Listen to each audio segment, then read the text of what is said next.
أعوذ بالله السميع العلي العظيم من الشيطان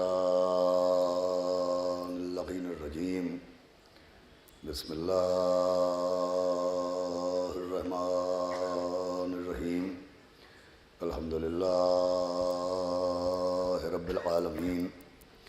الصلاة والسلام على سيدنا ونبينا وشفيعنا وطبيب قلوبنا ومولانا ومقتدانا بالقاسم محمد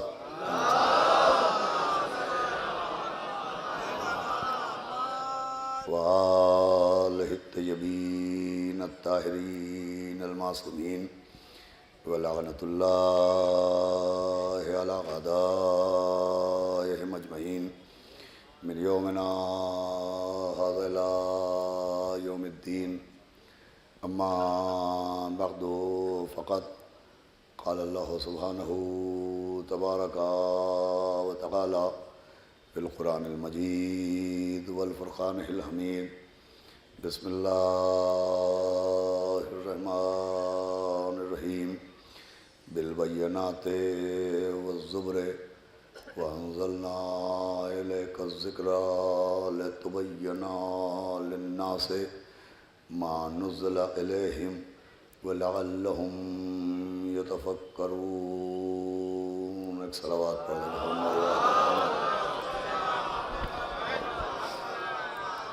قابل قدر عزاداران سرکار سید الشہداء اور ماتمداران حضرات اسیران کربلا بطفیل چہاردہ معصومین علیہ السلام اور خصوصاً بتصدق معصوم عالم حضرت بطول بنت رسول جناب فاطمہ الزہرا سلام اللہ علیہا حسینی اکیڈمی کی جانب سے منعقدہ اس 5 روزہ خمسہ مجالس میں آج یہ دوسرا روز ہے.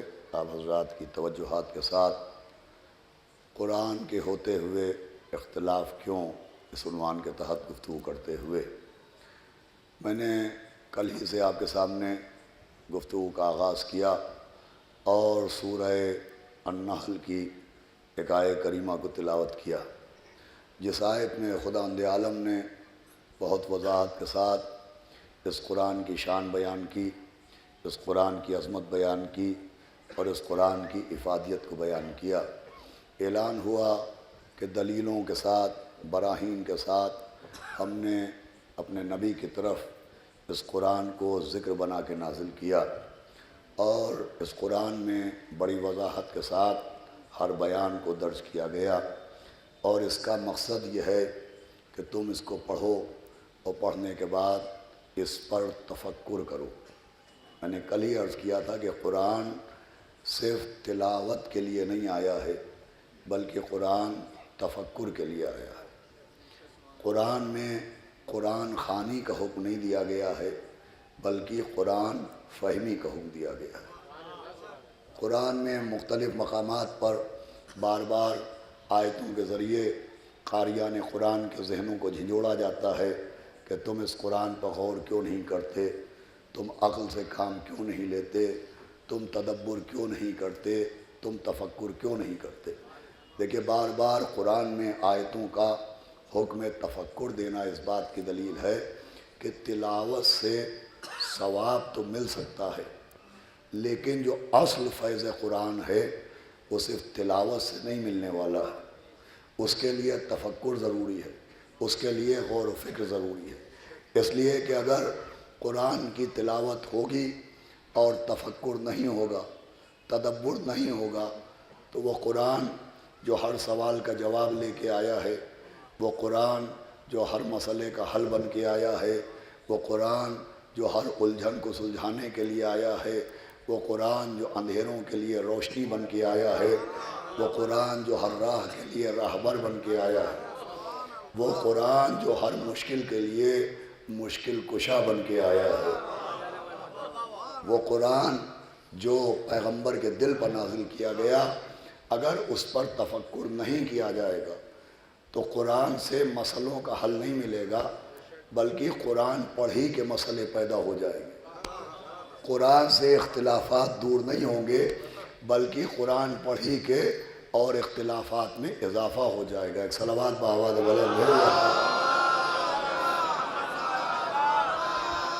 دیکھیے جناب سیدہ آپ کو اجر عظیم عطا فرمائیں کہ آپ چاند رات سے یوں ہی ہر مجلس میں اس کثرت سے جا رہے ہیں، اور اس سال گرمی اپنے بام عروج پر ہے، لیکن عزیزوں موسم کی گرمی اپنی جگہ ہے۔ اہل بیت کی محبت کا ایک معجزہ یہ ہے کہ اہل بیت کی محبت میں خنکی ہوتی ہے۔ امام نے فرمایا جب اپنے دلوں میں ہماری محبت کی ٹھنڈک محسوس کرنا، خنکی محسوس کرنا، تو اپنی ماں کے حق میں دعا کرنا۔ صلوات اور پڑھے محمد وآل محمد۔ اور مان گیا بہرحال باہر گرمی ہے لیکن آپ کے دلوں میں محبت کی ٹھنڈک ہے، خنکی ہے۔ تو دیکھیے خنکی بھی کیا چیز ہوتی ہے، ٹھنڈک بھی کیا چیز ہوتی ہے، سردی بھی کیا شے ہوتی ہے کہ پرسوں کا رکھا ہوا تبرک آج بھی آپ کو گھر میں تر و تازہ ملے گا۔ یہ پہلے نہیں ہوتا تھا۔ جب سے ریفریجریٹر ایجاد ہوا تو ہفتے بھر پرانا کھانا بھی تازے کا تازہ نکلتا ہے۔ کیوں؟ اس لیے کہ ریفریجریٹر کے اندر خنکی ہوتی ہے، سردی ہوتی ہے۔ معلومہ جہاں خنکی ہوتی ہے وہاں اشیاء خراب نہیں ہوتی۔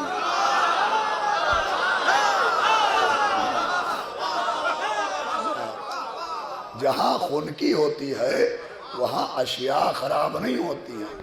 اب کوئی نہ پوچھے کہ قبر کے اندر محب اہل بیت کی میت خراب کیوں نہیں ہے۔ ایک صلوات بآواز بلند پڑھے محمد۔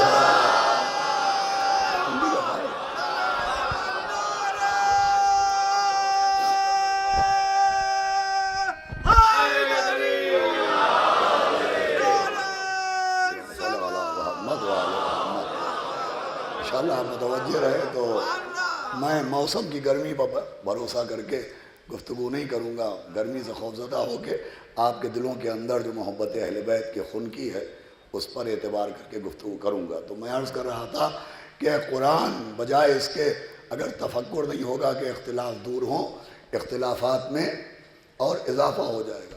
چنانچہ اس کی دلیل یہ ہے کہ ملت مسلمہ میں قرآن ایک ہے۔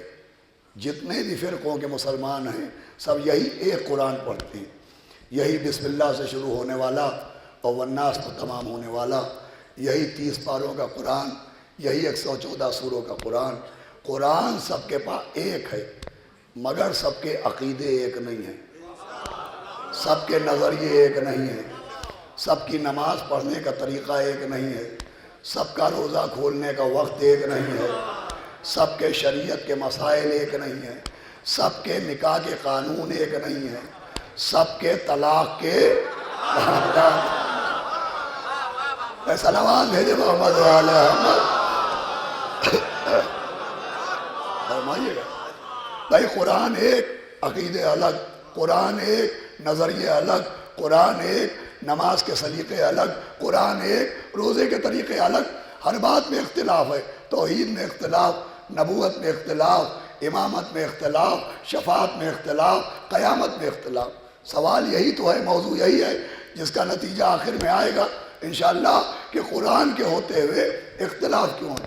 اب میں نے کل عرض کیا تھا کہ قرآن میں اختلاف ہے، آج عرض کرنا ہے کہ قرآن لانے والے میں اختلاف ہے۔ کتنا اختلاف ہے کہ قرآن کو ہر مسلمان کتاب علم مانتا ہے، قرآن کو ہر مسلمان کتاب علم مانتا ہے۔ یہ مانتے ہیں کہ ہر علم قرآن میں ہے، علم حیات قرآن میں ہے، علم فلسفہ قرآن میں ہے، علم نحو قرآن میں ہے، علم سر قرآن میں ہے۔ اچھا عجیب بات ہے کہ یہ مانتے ہیں کہ ہر علم قرآن میں ہے، اور جو قرآن پڑھا ہوتا ہے اسے سب پڑھا لکھا مانتے ہیں۔ بھائی حافظ جی کی عزت یوں ہی تھوڑی ہے۔ صلوات بھیجے محمد وآل محمد۔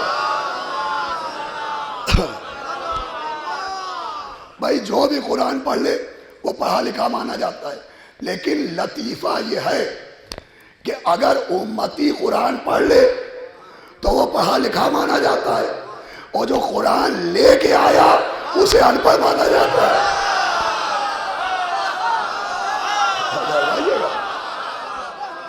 بھائی عجیب بات ہے کہ جو قرآن کا حافظ ہے، جو قرآن کو حفظ کر لے وہ پڑھا لکھا، اور جو قرآن لے کے آیا اسے ان پڑھ مانتے ہیں۔ اچھا کس بنیاد پر مانتے ہیں؟ تو خود قرآن ہی کی بنیاد پر مانتے ہیں۔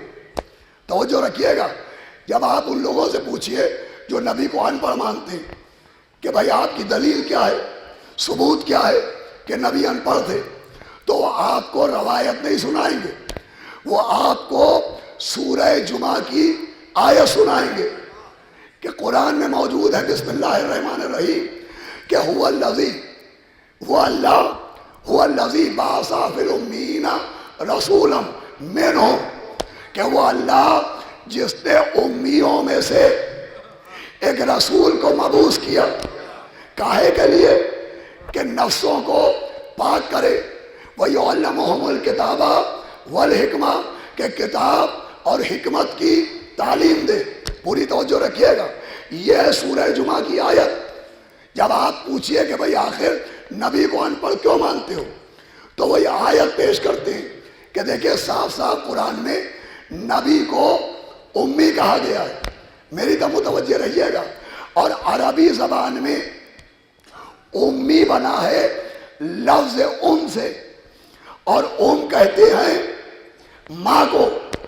تو جو بچہ پیدا ہوتا ہے ام کے ذریعے دنیا میں آتا ہے وہ امی کہلاتا ہے۔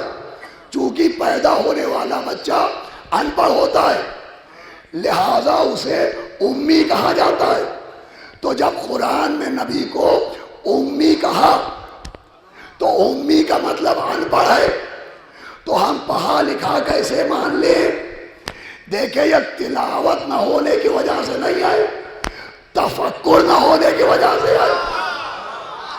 بیٹا مجھ سے جڑ جائیے گا، اس لیے کہ جس آیت میں نبی کو شروع میں امی کہا ہے اسی میں آخر میں نبی کو معلم کہا ہے۔ اگر امی کا مطلب ان پڑھ ہوتا ہے تو معلم کا مطلب پڑھانے والا ہوتا ہے۔ بھائی آیت ایک ہے، شروع میں اگر لفظ امی ہے تو آخر میں لفظ معلم ہے۔ اگر امی کا مطلب ان پڑھ ہے تو معلم کا مطلب پڑھانے والا ہے۔ اب یہ تفکر نہ کرنے کا نتیجہ ہے کہ امی پر رک گئے، معلم تک نہ پہنچے، یا بزرگوں کی عادت ہے کہ غار میں پھنس گئے غدیر تک نہ۔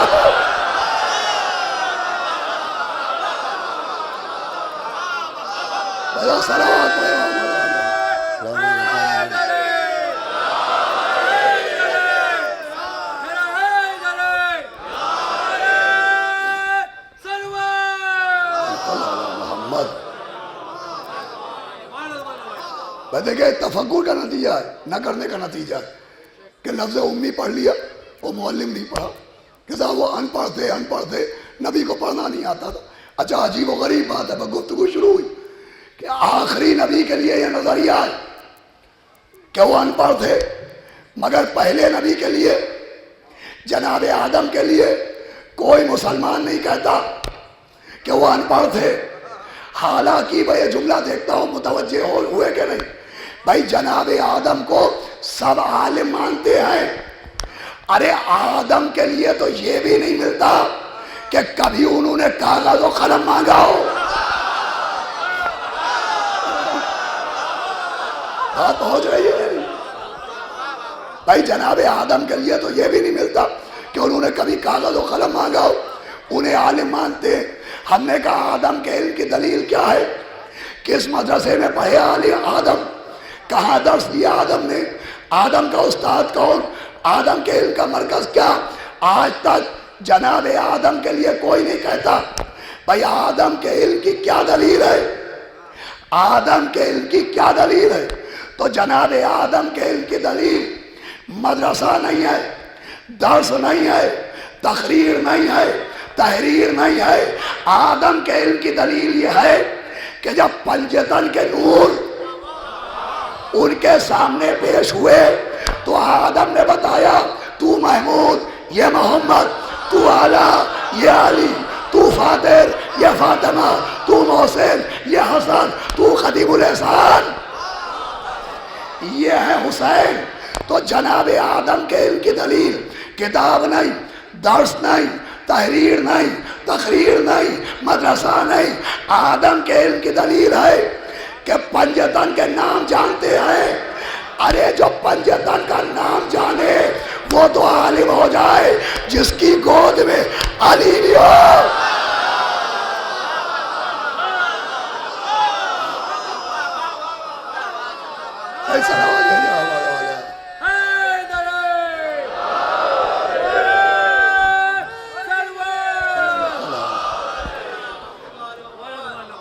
ایک صلوات اور بآواز بلند پڑھے۔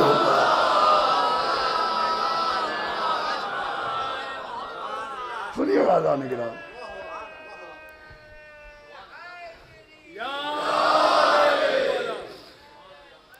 اللہم صلی علی محمد۔ بھائی جس کی گود میں مولا علی بھی ہو، بی بی فاطمہ بھی ہو، مولا حسن بھی ہو، مولا حسین بھی ہو، ارے لکھنؤ میں پڑھ رہا ہوں، ارے جس کی گود کی گلی میں شہر ہند کا دروازہ کھلتا ہو،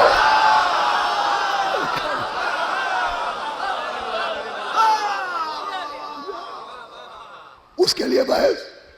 تو عزیزوں کچھ اعتراض ہوتے ہیں عداوتاً اور کچھ اعتراض ہوتے ہیں سیاستاً،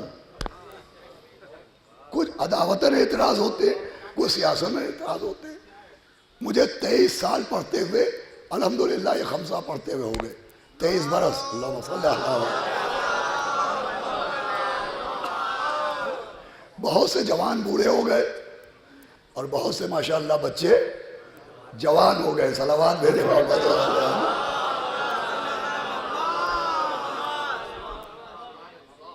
20 برس تو اسی بارگاہ میں ہو گئے اور 3 برس افضل محل میں پڑھا تھا۔ مجھے آپ نے ہمیشہ ممبر پر دیکھا، محفل میں دیکھا، مجلس میں دیکھا، تو میری کیا امیج آپ کے دماغ میں ہے کہ یہ آدمی کون ہے؟ میری کیا تصویر آپ کے دماغ میں؟ تو یہ کہ یہ مولا کا ذاکر ہے، امام حسین کا ذاکر ہے، مجلس سے پڑھتا ہے۔ تو آپ نے ہمیشہ مجھے ممبر پر دیکھا، محفل میں دیکھا، مجلس میں دیکھا، تو آپ کے ذہن میں ایک تصویر یہ ہے کہ یہ مولا حسین کا ذاکر ہے۔ تو ایک منظر آپ یہ دیکھیں کہ میں مجلس پڑھ رہا ہوں، اور ایک منظر یہ دیکھیں کہ حضرت گنج کے کسی ایسے ہوٹل میں کھانا کھاؤں جہاں شریعتاً کھانا کھانا حرام ہو۔ تو آپ کسی کو ٹوکے نہ ٹوکیں، کسی کو روکے نہ روکیں، آپ مجھ سے ضرور کہیں گے کہ واہ سبحان اللہ، آپ یہاں آپ کو کوئی اور ہوٹل نہیں ملا، آپ یہاں کھانا کھا رہے ہیں، تو پہلے تو میں کوئی فتویٰ ڈھونڈوں گا، کوئی حدیث ڈھونڈوں گا، لیکن فتویٰ میرے حق میں ہے نہیں، حدیث میرے فیور میں ہے نہیں۔ میں فوراً آپ کے دماغ کو ٹٹولوں گا کہ آپ سب سے زیادہ کس عالم کو مانتے ہیں، پھر میں آپ کا ذہن ڈائیورٹ کروں گا کہ صاحب آپ مجھے کہہ رہے ہیں وہ بھی تو یہاں کھاتے ہیں۔ بھائی پانا میرا کام ہے، سمجھنا آپ لگا، وہ بھی تو یہاں آتے ہیں۔ یہ میں نے ان کا نام کیوں لیا؟ عزیزوں کبھی کبھی ہوتا یہ ہے کہ اپنے دامن کا دھبا چھپانے کے لیے کسی بڑے کے دامن پر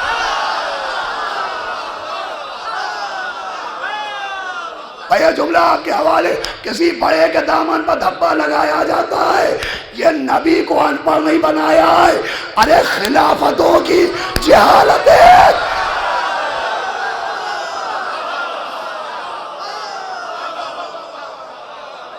صلوات پڑھے محمد و آل محمد۔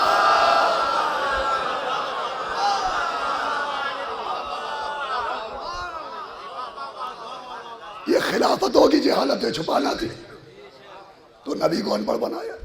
اب 90 برس کے طوطے کو رٹایا کیسے جائے؟ ارے کیا کر رہا ہے؟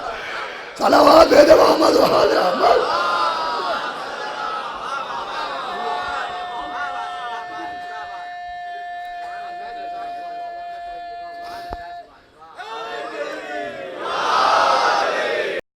نبی کو ان پڑھ بتا دیا کہ بعد اللہ انہیں پڑھنا نہیں آتا، انہیں لکھنا نہیں آتا۔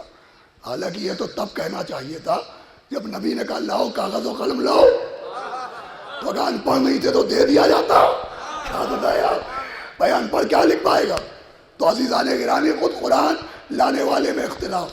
اب سنیے گا انشاءاللہ جیسے جیسے دن بڑھیں گے موضوع کھلتا جائے گا اور کوئی نئی باتیں بھی آپ کی خدمت میں عرض کی جائیں گی کہ خود قرآن لانے والے کے معاملے میں اختلاف، علم کے معاملے میں اختلاف۔ پھر دوسرے معراج رسول، اس پہ بھی اختلاف ہے۔ حالانکہ معراج پاقیدہ، یہ بات میں گھروں کی مجلسوں میں بہت پڑھ چکا ہوں، معراج یہ بہت اہم ترین مرحلہ ہے، خاص کر کے شیعوں کے لیے۔ چھٹے امام، امام جعفر صادق علیہ السلام، چھٹے امام نے فرمایا کہ جو 3 باتوں کا انکار کر دے لیسا من شیعتنا، وہ ہمارا شیعہ نہیں ہے۔ پوچھنے والے نے پوچھا وہ 3 باتیں کون سی ہیں؟ فرمایا معراج رسول، جو نبی کی معراج کا انکار کرے لیسا من شیعتنا، وہ ہمارا شیعہ نہیں۔ پوچھا دوسری بات کا جو قبر کا انکار کرے وہ ہمارا شیعہ نہیں۔ پوچھا تیسری بات کا جو شفاعت کا انکار کرے وہ ہمارا شیعہ نہیں۔ بھائی منکر معراج شیعہ نہیں ہوتا، منکر قبر شیعہ نہیں ہوتا، منکر شفاعت شیعہ نہیں ہوتا۔ وجہ کیا ہے؟ بھائی معراج کا منکر، قبر کا منکر، شفاعت کا منکر شیعہ کیوں نہیں ہوتا؟ بھائی وجہ یہ ہے کہ باتیں ہیں 3۔ سبب ہے 1، منکر معراج، منکر قبر، منکر شفاعت شیعہ اس لیے نہیں ہوتا کہ معراج میں ہے آواز علی۔ بھائی معراج میں ہے آواز علی، قبر میں ہے آمد علی، شفاعت میں ہے اختیار علی۔ ہر جہاں علی ملیں گے، نہ دامن بچائیے، بچنا علی سے ہے تو جہنم۔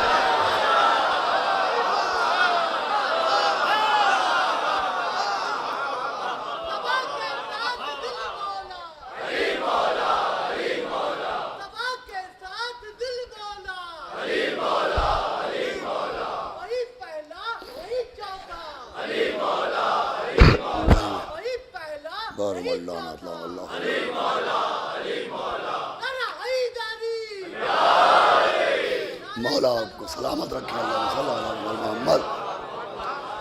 تو عزیزوں، معراج خود پیغمبر اسلام کی معراج میں اختلاف ہے۔ مسلمانوں کا ایک طبقہ یہ مانتا ہے کہ پیغمبر کو معراج ہوئی مگر ان کی روح گئی تھی، ان کا جسم نہیں گیا تھا۔ جسمانی معراج نہیں مانتے، وہ کہتے ہیں روح گئی تھی۔ آپ مجھ سے پوچھئے تم کیا مانتے ہو؟ تو میں تو مانتا ہی نہیں کہ نبی گئے تھے۔ دیکھیں آپ صرف اور صرف، چونکہ میں مولا سے عقیدت رکھتا ہوں، عقیدت کی وجہ سے واہ واہ کر رہے ہیں، حقیقت میں آپ بھی کہہ رہے ہوں کیا پک رہا ہے۔ میں مانتا ہی نہیں کہ نبی گئے تھے۔ بھائی مجھ سے پوچھئے، میں کہتا ہوں میں مانتا ہی نہیں نبی گئے تھے۔ میں قرآن کے 15ویں پارے کی پہلی آیت پڑھتا ہوں، سبحان الذی اسریٰ بعبدہ، وہ بے نیاز ہے خدا جو اپنے بندے کو لے گیا، لے گیا، لے گیا۔ بھائی میں نہیں مانتا کہ نبی کہے خدا کہہ رہا میں لے گیا، تو اگر خدا مختار ہے تو جسم جائے گا، مجبور ہے۔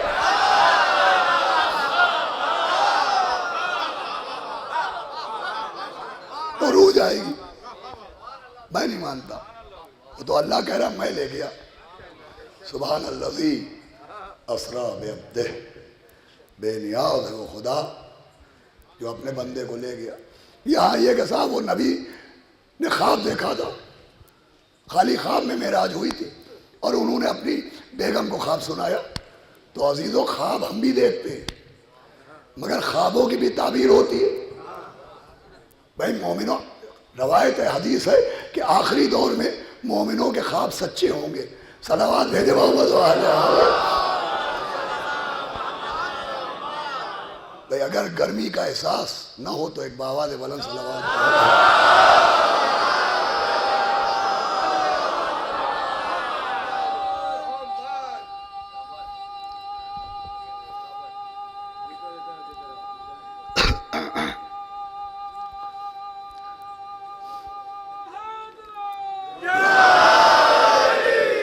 سنیں عزیزو، بھئی خواب نہیں ہوتا ہے. خواب کی بھی تعبیریں ہوتی ہیں. خواب کی بھی تعبیر ہوتی ہے. مومن تو مومن ہے. بھئی جنگ خیبر کا مشہور واقعہ ہے کہ مولا علی جنگ خیبر میں پہنچے.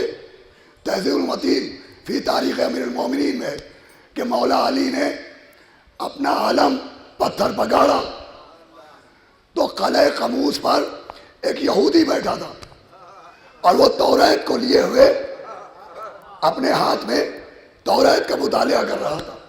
جیسے ہی مولا علی نے علم پتھر پر گاڑا ویسے ہی اس یہودی نے چونک کے تورات کو دیکھا، پھر علی کو دیکھا، تورات کو دیکھا، پھر علی کو دیکھا. یہودی تھا مگر قسمت کا دھنی تھا کہ تورات بھی دیکھ رہا ہے، قرآن بھی دیکھ رہا ہے.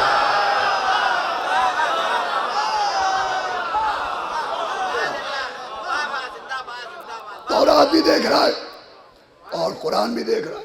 اس نے مولا علی سے پوچھا کہ تمہارا نام کیا ہے؟ تو مولا علی نے کہا میرا نام علی ہے. تو اس نے ایک مرتبہ تورات کو دیکھا اور تورات بند کی اور سر پر رکھی اور کہا یہودیوں اب تمہاری خیر نہیں ہے، اس لیے کہ وہ آیا ہے جس کا نام تورات میں ہے.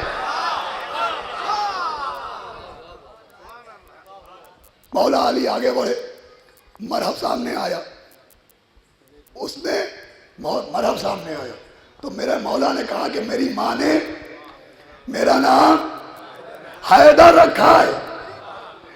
بھائی یہودی عالم سے کہا میرا نام علی ہے مگر مرحب سے یہ نہیں کہا کہ میرا نام علی ہے، اس سے کہا میرا نام حیدر ہے. بھائی عالم سے اپنا نام علی بتایا، مرحب سے اپنا نام حیدر بتایا. کیوں؟ مرحب کی ماں نے خواب دیکھا تھا. تو جو مانے مرحب کی ماں نے خواب دیکھا تھا، یہ علی نے نام نہیں بتایا ہے، اس کے خواب کی تعبیر ہے.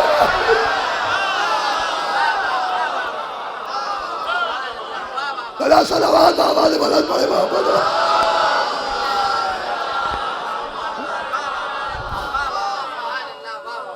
اور فرمایا آپ نے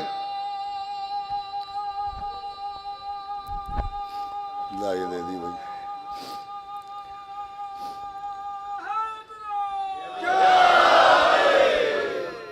یہ خواب کی تعبیر بتائی. تو خوابوں میں تعبیر ہوتی ہے بھائی. مادر مرحم نے جو خواب دیکھا اس کی تعبیر ظاہر ہوئی. تو چلیے مان لیا نبی نے خواب ہی دیکھا تو کیا تعبیر نہ ملے گی؟ ایک اور نبی ہے، ماضی کا بچھونا ہے، وہ ماضی کے بچھونے پر لیٹا خواب دیکھ رہا ہے. کہا اسماعیل میرے لال میں نے خواب دیکھا کہ تمہارے گلے پر چھری چلا رہا ہوں. کہا بابا یہ حکم خدا ہے. دوسرے دن ابراہیم نے کہا بابا میں نے خواب دیکھا. ابراہیم نے کہا بیٹا میں نے خواب دیکھا تمہارے گلے پر چھری چلا رہا ہوں. کہا بابا یہ حکم خدا ہے. تیسرے دن پھر خواب دیکھا. اسماعیل نے کہا بابا یہ خدا کا حکم ہے، آپ مجھے ذبح کر دیں. اب جب ابراہیم خواب دیکھ کے چلے رسی اور چھری لے کے تو جاگتے میں چلے کہ سوتے میں چلے؟ اگر آپ کا ذہن میرے ذہن سے جڑا ہے تو انشاءاللہ خاموش نہ رہیے گا. جاگتے میں چلے کہ سوتے میں چلے؟ کہ جاگتے میں چلے. اس کا مطلب نبی جو دیکھتا ہے وہ دکھاتا بھی ہے. تو بھئی چھوٹا نبی جو دیکھے وہ دکھائے اور بڑا نبی بیوی کو سنا کے رہ جائے. تو جو فرمائیے گا جب ابراہیم نے خواب دیکھا رسی لی چھری لی بیٹے کو لیا چلے ذبح کرنے. تو سب مانتے ہیں کہ ابراہیم نے اسماعیل کے ہاتھ میں رسی باندھی، آنکھوں پر پٹی باندھی، چھری لی اور اسماعیل کے گلے پر رکھی۔ اب دیکھیں اس معاملے میں سارے فرقوں میں اتحاد ہے کہ جیسے ہی چھری رکھی ویسے ہی دمبا آ گیا۔ ارے میدے کے معاملے میں اتحاد ہے، توجہ فرمائیے گا، سب مانتے ہیں کہ دمبا آ گیا۔ تو بھائی میں احمق آدمی، میں بھی مانتا ہوں کہ دمبا آیا، لیکن ذرا مجھے یہ بتائیے کہ کس کا باغ کھا کے آیا، کس کا کھیت چر کے آیا، کس کی رسی توڑا کے آیا؟ کہا بھائی وہ آسمان سے آیا تو کچھ سمجھ میں آیا؟ ہم نے کہا ہمارے مولا کے لیے آسمان سے ذوالفقار آئی، کہ کیا وہاں تلواروں کی دکان ہے؟ ارے بھیا گھوم کے دیکھو، جہاں بکروں کی منڈی ہے اسی کے برابر۔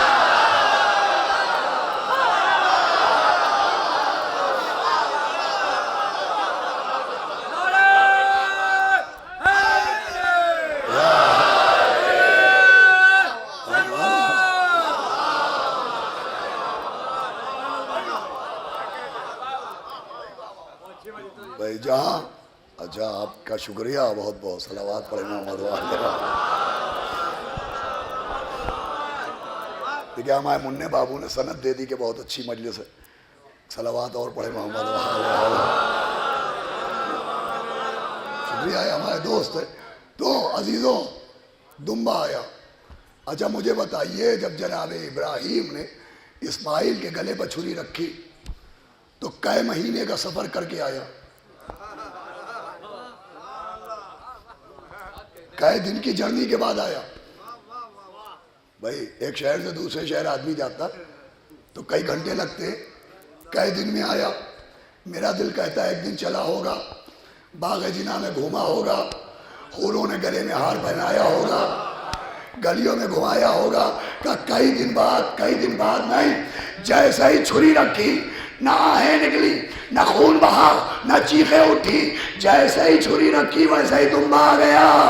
اب اس عقل کو کیا کیجئے کہ دمبے کا آنا سمجھ میں آتا ہے، محمد کا جانا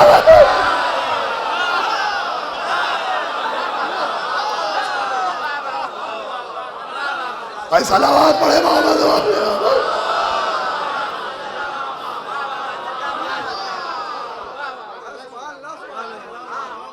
دمبے کا آنا سمجھ میں آتا ہے، نبی کا جانا سمجھ میں نہیں آتا۔ اچھا یہ جو دمبا آیا آسمان سے آیا، یہ آسمان میں پہنچا کیسے؟ یہ کیسے پہنچ گیا آسمان پر؟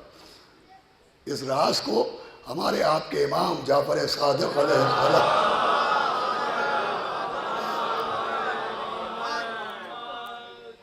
نے فرمایا، کسی نے پوچھا کہ حضرت وہ جو دمبا جناب اسماعیل کے لیے آیا وہ دمبا جنت پہ پہنچا کیسے؟ تو امام نے فرمایا سنو، حضرت آدم کے دو بیٹے تھے، ایک کا نام قابیل تھا، ایک کا نام حابیل تھا۔ قابیل نے کہا میں وارث آدم ہوں، آدم نے کہا حابیل میرے وارث ہے۔ جب دونوں بھائیوں میں جھگڑا ہوا تو آواز آئی کہ ان سے کہو فیصلہ تب ہوگا جب نظر کرو۔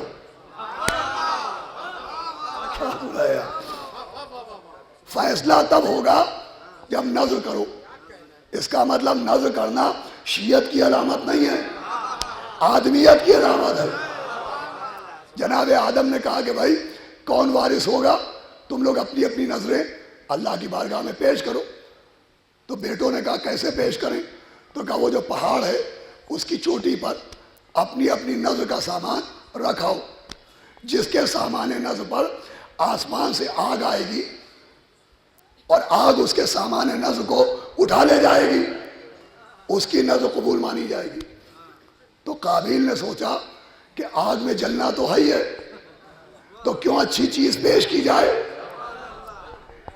بھائی اچھی چیز جلانے سے کیا فائدہ؟ یہ وہی ذہنیت ہے، اگربتی سے کیا فائدہ، شمع سے کیا فائدہ؟ یہ قابلیت نہیں ہے، یہ قابلیت ہے۔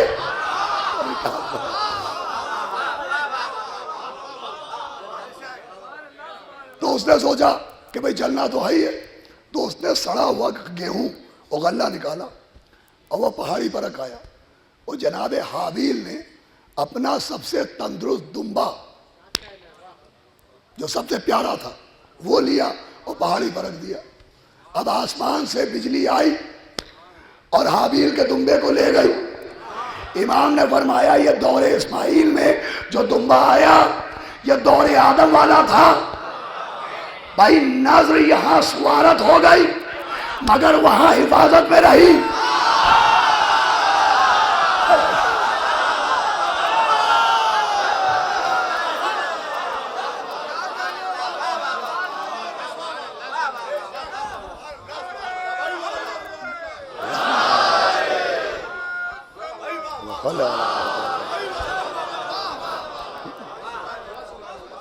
بھائی ہمارے بچوں نوجوانوں کو نظر کی اہمیت سمجھنا چاہیے، لیکن ایک طبقہ نظروں کی بھی مخالفت کرتا گھوم رہا ہے اور طریقوں کا. ہمارے لکھنؤ میں ہمیشہ سے نظروں کے کچھ طریقے رہے، خاص کر کے جناب سیدہ کی نظر جب ہوتی ہے تو پردے میں ہوتی ہے، مرد نہیں رہتے، نامحرم نہیں رہتے، اور سامان نظر پر چادر ڈال دی جاتی ہے، ڈھانک دیا جاتا ہے. ایک صاحب میں نے ویڈیو سنا اعتراض کر رہے تھے کہ صاحب یہ جو جناب سیدہ کی نظر ہوتی ہے پھلوں پر چادر ڈال دی جاتی ہے تو پھلوں کا پردہ کہاں ہے؟ میں نے کہا کعبے کو دیکھ کے بتاؤ گھروں کا پردہ کہاں ہے؟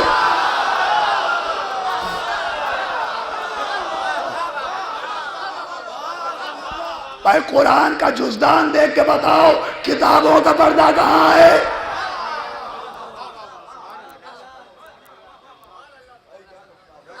بھائی گھروں پر کپڑے پھیلائے جاتے، گھروں کو کپڑے پہنائے تھوڑی جاتے. یہ کعبے کو کالا کرتا کیوں بنا دیا؟ کیا کہ صاحب یہ پردہ کیوں ہوتا ہے جناب سیدہ کی نظر میں؟ تو گھروں کا پردہ کہاں ہے؟ کتابوں کا پردہ کہاں ہے؟ کہ صاحب یہ پردہ اس لیے ہے، کعبے پر جزدان اس لیے ہے کہ پڑھنے سے پہلے سمجھ لو یہ عام کتاب نہیں ہے. کعبے پر پردہ اس لیے ہے کہ پہنچنے سے پہلے سمجھ لو یہ عام گھر نہیں ہے. سیدہ کی نظر پردہ اس لیے ہے کہ چکھنے سے پہلے سمجھو یہ عام نظر ہے.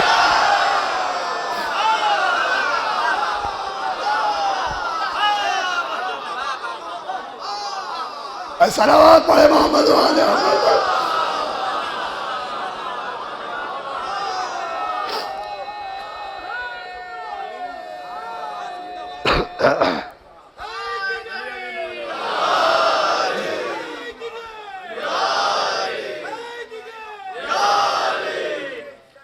مولا آپ کو سلامت رکھے. اللہم صلی علی محمد وعلی محمد. دیکھیں اس میں سے کچھ باتیں وہ ہیں جو میں گھروں کی مجلسوں میں پڑھ چکا ہوں، لیکن اتنا بڑا مجمع گھروں میں نہیں ممکن ہوتا ہے، لہٰذا میں وہ باتیں بھی آج پڑھ دینا چاہتا ہوں تاکہ کل پرسوں نرسوں کوئی بھی پڑھی ہوئی بات نہ پڑھی جائے.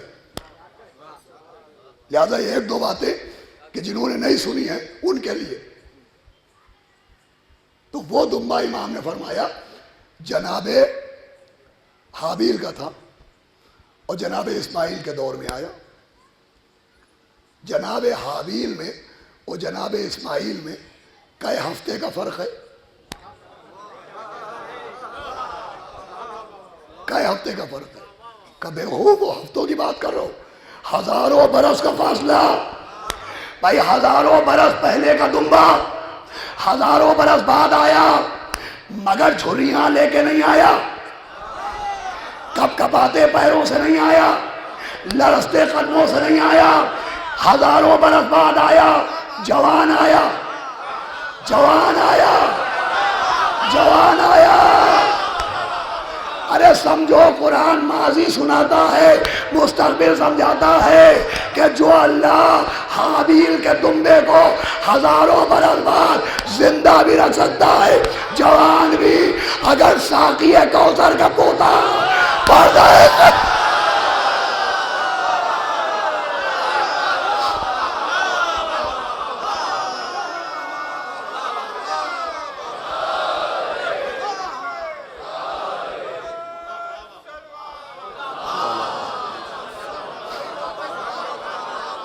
ایک صلوات اور بابا سے بلند پڑھ دے رہا.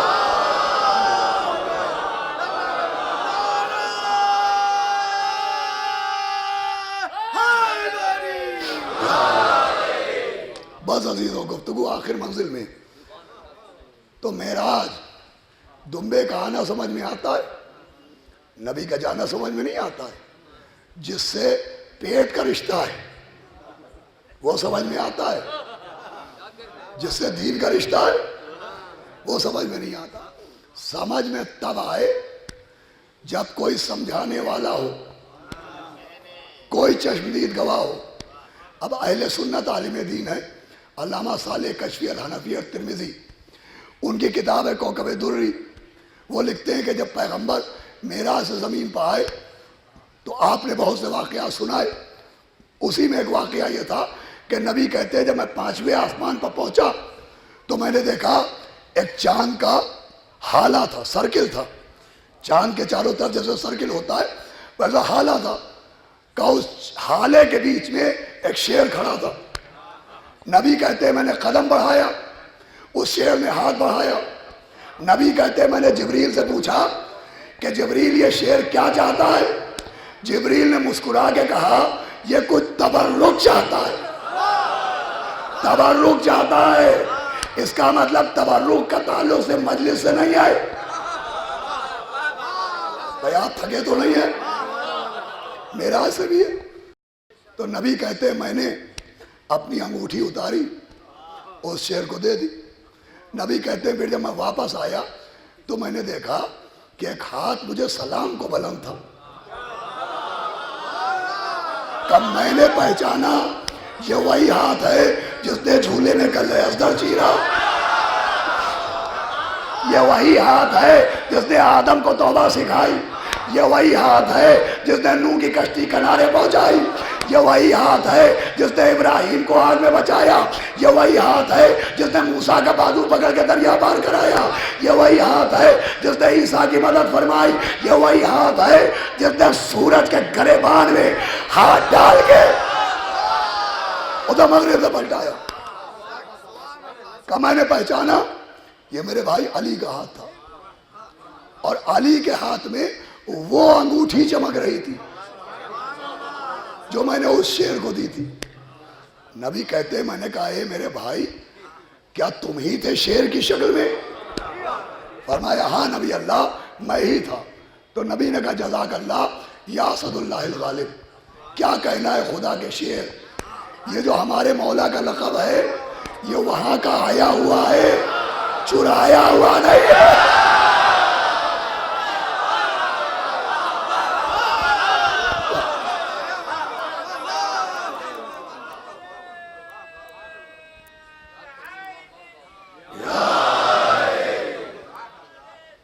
اللہم صلی اللہ علیہ وسلم.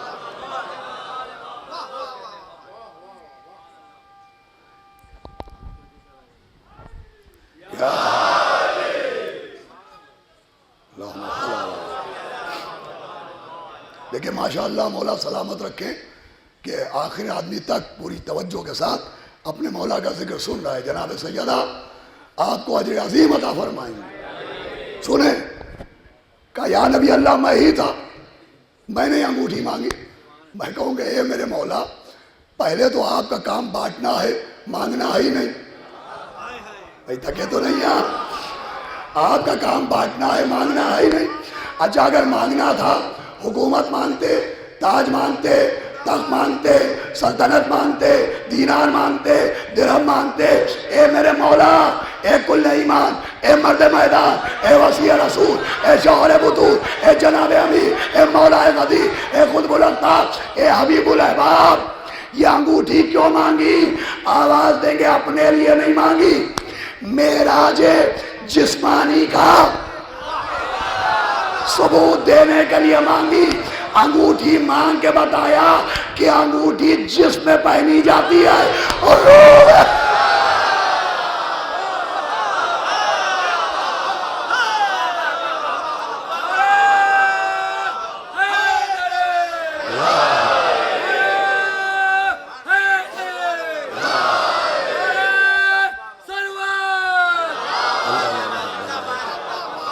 بس آمین۔ یہی ہماری مجلسوں کا مقصد ہوتا ہے کہ بزرگ تو ہم سے بہتر جانتے ہیں، ہمارے نوجوان کچھ اعتراضات کے جوابات مل جائیں ان کو اور کچھ جانکاریاں فراہم ہو جائیں، یہی مقصد مجلس ہے عزیز۔ دیکھیے قرآن کے ہوتے ہوئے اختلاف اس لیے ہے کہ جن کو قرآن کے ساتھ چھوڑا گیا ان کا دامن چھوڑ دیا گیا، بڑی واضح سی وجہ ہے، ورنہ اگر ان کے دامن سے وابستگی رہتی تو کوئی اختلاف نہ ہوتا، کوئی اختلاف نہ ہوتا۔ جہاں اہل بیت ہوتے ہیں وہاں کوئی اختلاف نہیں ہوتا، رنگ الگ، نسلیں الگ، قومیں الگ ہوتی ہیں، مگر اہل بیت سے جو جائیں تو کوئی فرق نہیں ہوتا۔ دیکھے دنیا دیکھے، یہ قوم ہر محلے کے، ہر علاقے کے، بلکہ مجھے معلوم ہوا کہ دوسرے شہروں سے بھی تھوڑی تعداد میں صحیح مومنین آتے ہیں، لیکن اس گرمی کے باوجود اس ذکر میں سب متفق ہے۔ کیوں؟ اس لیے کہ ایک مظلوم کا ذکر ہے۔ وہ مظلوم جس نے ایک ایسی تاریخ رقم کی ہے کہ آسمان کی آنکھیں حیران ہیں۔ ہر آدمی جب خطرہ ہوتا ہے، گھر سے نکلتا ہے، کوئی خطرہ ہے، دشمن ملیں گے، تو وہ چاہتا ہے زیادہ سے زیادہ لوگ ساتھ آئیں۔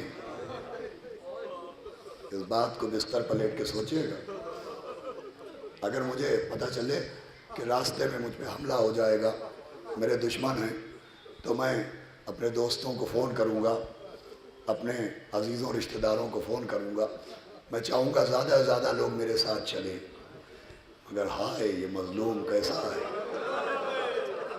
کہ جو چراغ بجھائے دے رہا ہے کہ جسے جانا ہو وہ چلا جائے۔ عزیزوں آپ کی آوازیں بلند ہیں، میں ان تمام افراد سے بھی یہ کہوں گا کہ یہ بڑا نازک دور ہے عزائے سرکار سید الشہداء کے لیے، تشیع کے لیے، شیعت کے لیے، اس لیے کہ ٹیکنالوجی سے جہاں ترقی ہوئی ہے، وہی اب کون کس آئی ڈی کے نام سے یوٹیوب کے اوپر کمنٹ کر رہا ہے اور کون فیس بک چلا رہا ہے اس کی خبر نہیں ہے۔ لہذا نوجوانوں سے گزارش یہ ہے کہ زیادہ سے زیادہ وقت فرش عزا پر بیٹھ کے عزاداری کیجیے، ہاتھ میں موبائل کو لے کے عزاداری نہ کیجیے۔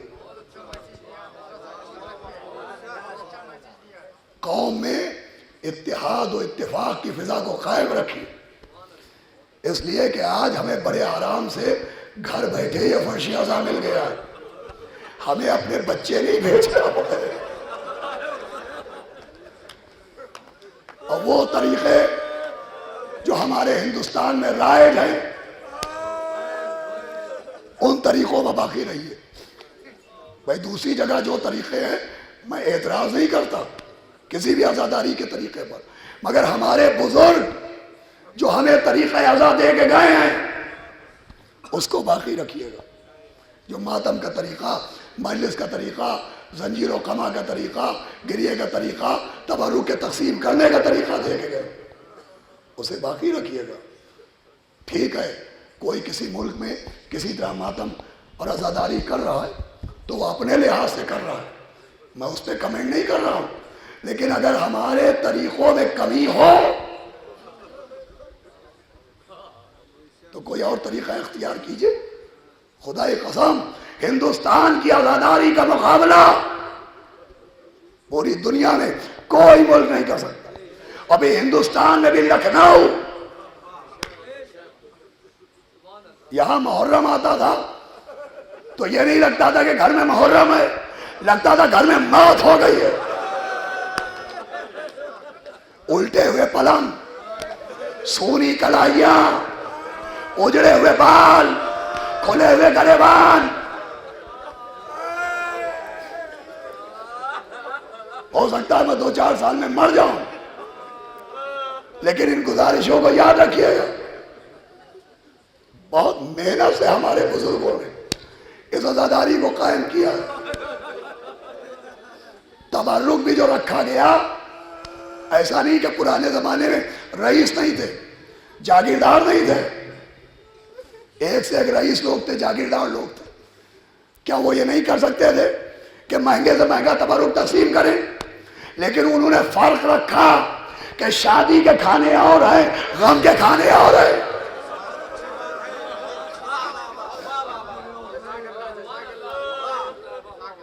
ہمارے بزرگ، ہمارا نانیال زمینداروں کا خاندان ہے، لیکن تبرک میں بتاسے بڑھتے تھے. اس لیے بھی بڑھتے تھے کہ غریب آدمی احساس کمتری میں مبتلا نہ ہو. بھائی مولا کے نام پر آپ زیادہ سے زیادہ خرچ کیجئے. آپ 10,000 لگاتے ہیں، 10 لاکھ لگائیے اور مولا حسینی کے نام پر لگائیے.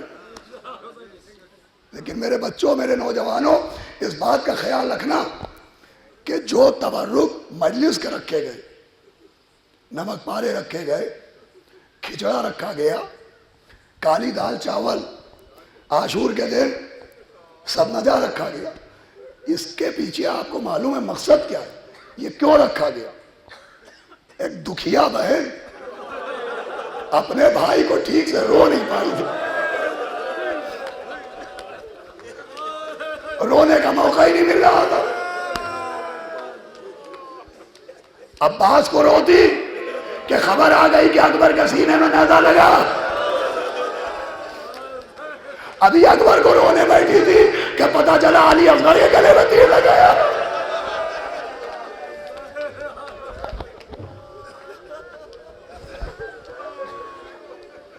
موقع ہی کہاں مل رہا. آئی اپنے بھائی کے لاشے کے پاس، رونے آئی تھی، یہ سوچ کے آئی تھی کہ بھائی کا لاشا پڑا ہوگا، مگر اب جو آئی تو لاشا نہیں تھا، لاشوں کے ٹکڑے پڑے ہوئے تھے.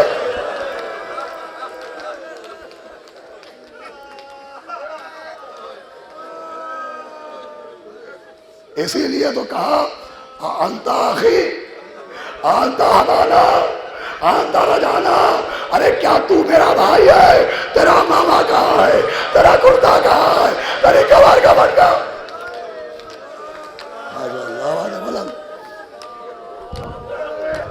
وہ ٹھیک سے رو نہیں پائی تھی. ابھی بھیا کو رو رہی تھی کہ خیموں میں آگ لگ گئی، سجاد کا بستر جل گیا.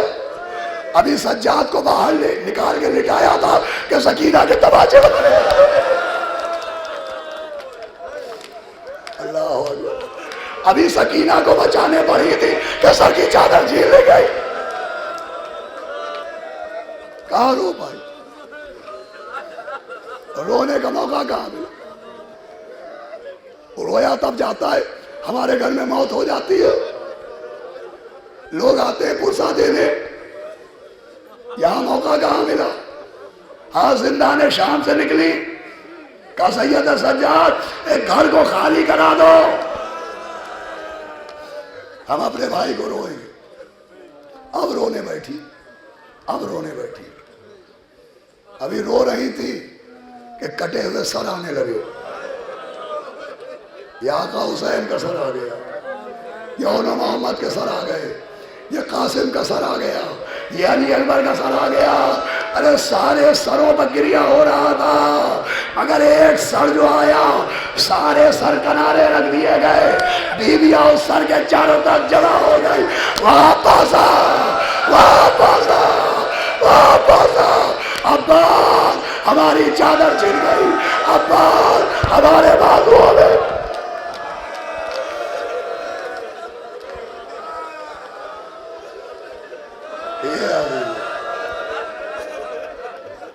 ماشاءاللہ خوب رو رہے ہیں.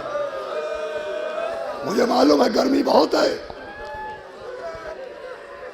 لیکن اس امید پر پڑھ رہا ہوں کہ ابھی جب آپ اپنے آقا کو رو کے باہر جائیں گے تو آزادات سبیلوں میں ٹھنڈا پانی ملے.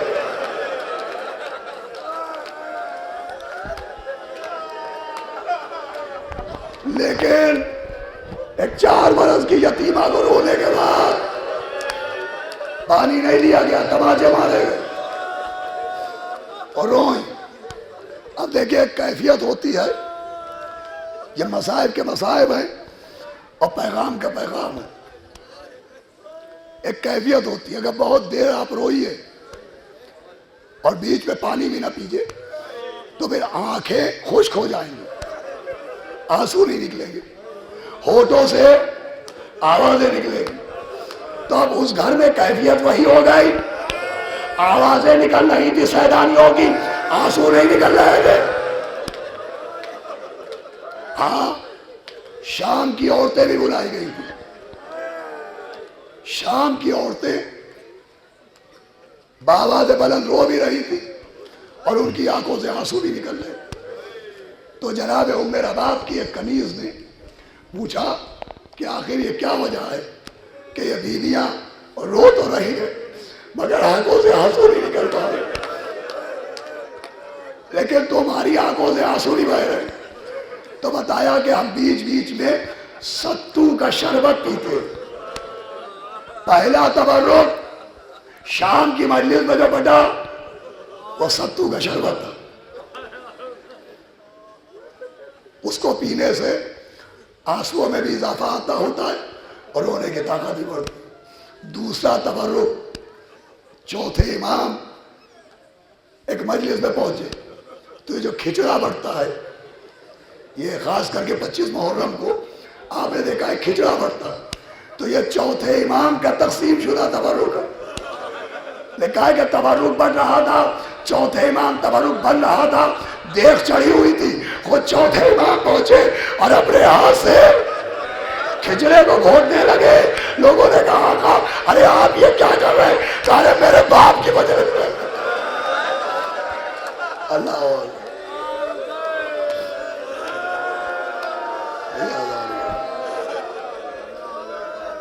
بس سنیں، 10 منٹ میں مجلس تمام ہو جائے گی. یہ جو تبرک پرانے ہیں، میں دیکھیں یہ نہیں کہتا یہ پلاؤ مرغا آپ کو مولا کے نام پر جو کرنا ہے کیجئے، لیکن خدا کے لیے ہمارے بزرگوں نے بڑی محنت سے عزاداری کو بچایا ہے. اس کے طریقوں کو رائے رکھیے. یہ تبرک اس لیے ہے کہ رونے میں اضافہ ہو.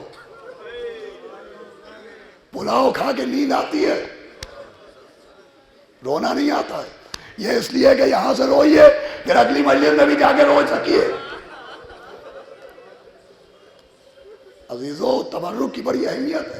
پھر مفاتیح الجنان میں ہے کہ مولا حسین کی ایک بیوہ نے اپنے گھر میں مجلس کی. پڑوسی نے ایک پرندہ ہوتا ہے جس کا نام ہے قطع. قطع پرندہ، جیسے یہاں بٹیر و تیتر ہے ویسے ہی عرب میں اس کا نام ہے قطع. وہ بھون کے جسے روسٹڈ کہتے ہیں، وہ بڑے اہتمام سے مولا حسین کی بیوہ کی خدمت میں بھیجا کہ بی بی سے کہہ دو بہت رو چکی اب یہ کھا لیں. تو بی بی نے کہا اس سے کہہ دو ہم شادی کا جشن نہیں منا رہے، ہمیں مظلوم کھوا، ارے بھوکے پیاسے کھوا.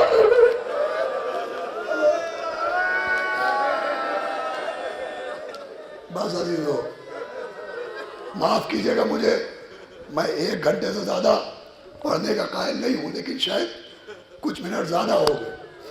تبرک کو تبرک رکھیے اور تبرک کی عظمت کو سمجھیے. میں 5-6 منٹ یہ تبرک میں نے جو عرض کیا کہ یہ کیمرے ہیں، لائیو چلائیے آپ، جو شہر کے باہر لوگ ہیں وہ دیکھیں، جو بیمار ہیں وہ دیکھیں، مگر جو آ سکتے ہیں وہ فرش عزا پائیں اور تبرک لے کے جائیں. بس سن لیجئے 5 منٹ مجلس تمام ہے. تبرک کی عظمت کو سمجھیے. مولا حسین کے ایک شہید نام تھا زہیر قین.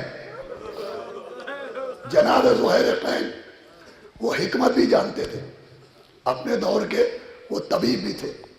ان کا ایک واقعہ ہے اور ایک عمل ہے کہ اگر کوئی شخص بیمار ہے اور علاج کر چکا اور اسے کوئی دوا فائدہ نہیں کر رہی ہے تو وہ جناب زہیر قین سے توسل کرے. جناب زہیر قین خواب میں اسے مرض کی دوا بتائیں گے. وہ عمل یہ ہے کہ 1 روزہ رکھے، جب افطار کا وقت آئے تو اس روزے کا ثواب ذوحیر خین کی خدمت میں ہدیہ کرے، پھر دعا کرے کہ طبیب لشکر حسین میرے مرض کی دوا بتا دو۔ یہ عمل ہے۔ تو رات میں جناب ذوحیر خین خواب میں آئیں گے اور دوا بتائیں گے۔ یہ عمل ہے، بڑا مجرب عمل ہے، سنیے گا غور سے۔ ایک عورت تھی جس کا بھائی بہت بیمار تھا اور کوئی دوا کسی ڈاکٹر کی اس کو فائدہ نہیں کر رہی تھی۔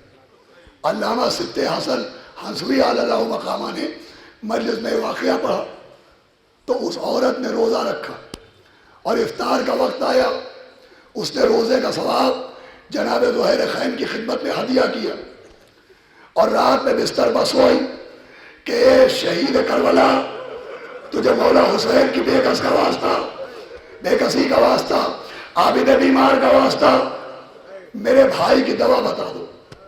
اب جو سوئی تو دیکھا میدان ہے اور میدان میں ایک بزرگ بیٹھے ہیں اور لوگ ان کو چاروں طرف سے گھیرے ہوئے اور سب کے ہاتھ میں کاغذ و قلم ہے، ہر آدمی پرچہ پیش کر رہا ہے، وہ دوا لکھ کے دے رہے ہیں، پرچے پیش ہو رہے ہیں، وہ دوا لکھ کے دے رہے ہیں۔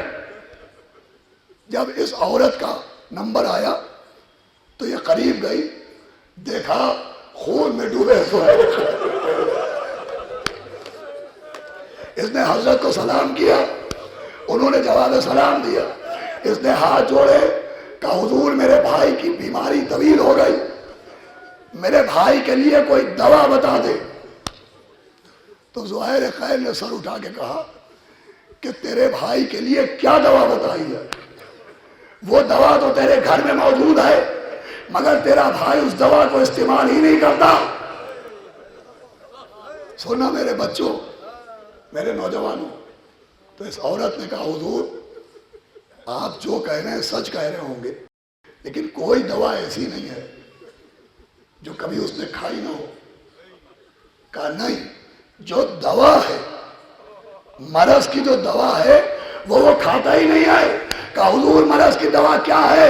کہا مجلس حسین کا تبرک۔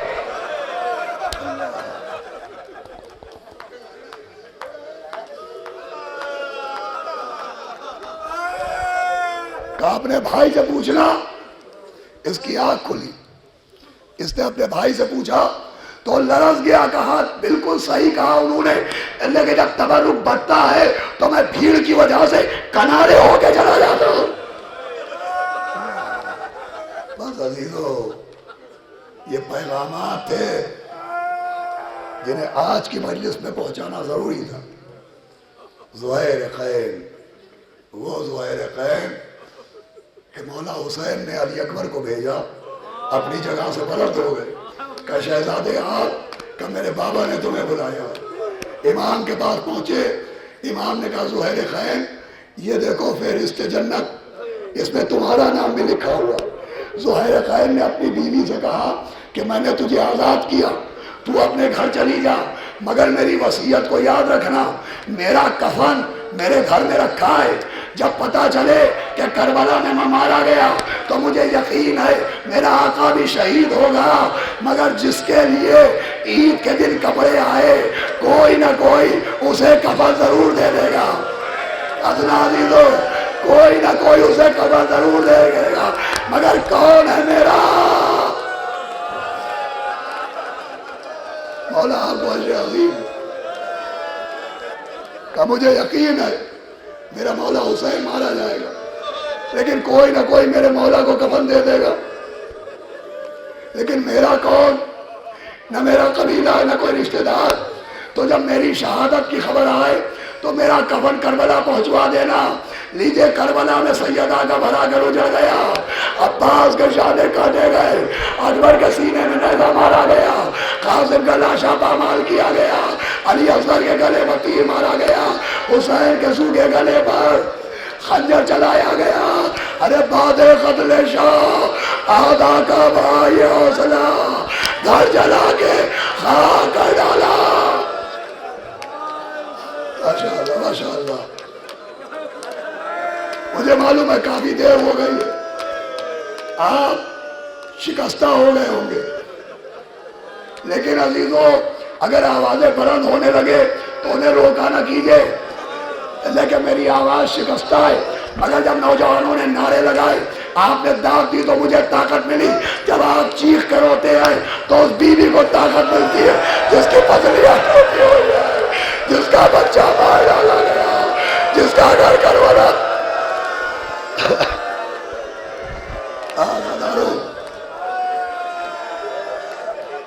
کربلا میں سیدہ کا گھر اجڑ گیا، شام یا بستر بازو زینب و کلثوم را توقع آہن در گلوے سید سجاد را۔